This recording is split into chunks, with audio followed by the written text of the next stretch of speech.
భారతీయ జనతా పార్టీలో బతకాలంటే తెలుగుదేశం ఐడెంటిటీ ఉండాలి. లేదు అంటే కనుక మీరు ఎన్ని మాట్లాడినా హైలైట్ కారు.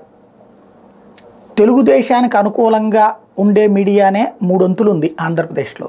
కాబట్టి దాన్ని తట్టుకు నిలబడాలంటే ఖచ్చితంగా తెలుగుదేశానికి అనుకూలమైన వాళ్ళే ఉండాలి. ఇప్పుడు భారతీయ జనతా పార్టీకి ఇదివరకు బోల్డ్ అంతమంది అధికార ప్రతినిధులు ఉన్నారు. వాళ్ళెవరిది హైలైట్ కాదు. బోల్డ్ అంతమంది నాయకులు ఉన్నారు. వాళ్ళెవరి మాటలు హైలైట్ కావు. ఎవరి మాటలు హైలైట్ అవుతాయి?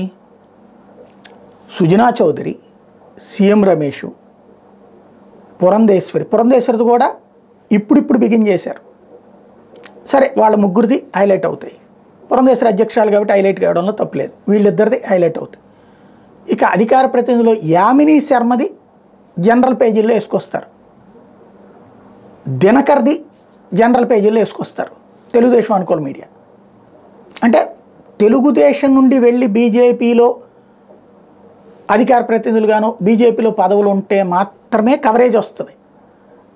దశాబ్దాలుగా భారతీయ జనతా పార్టీ నమ్ముకున్నటువంటి వాళ్ళకి దిక్కుమొక్కు ఉండదు. వాళ్ళు ఎంత సంచలనాత్మకమైన అంశాలు మాట్లాడినా పట్టించుకోరు.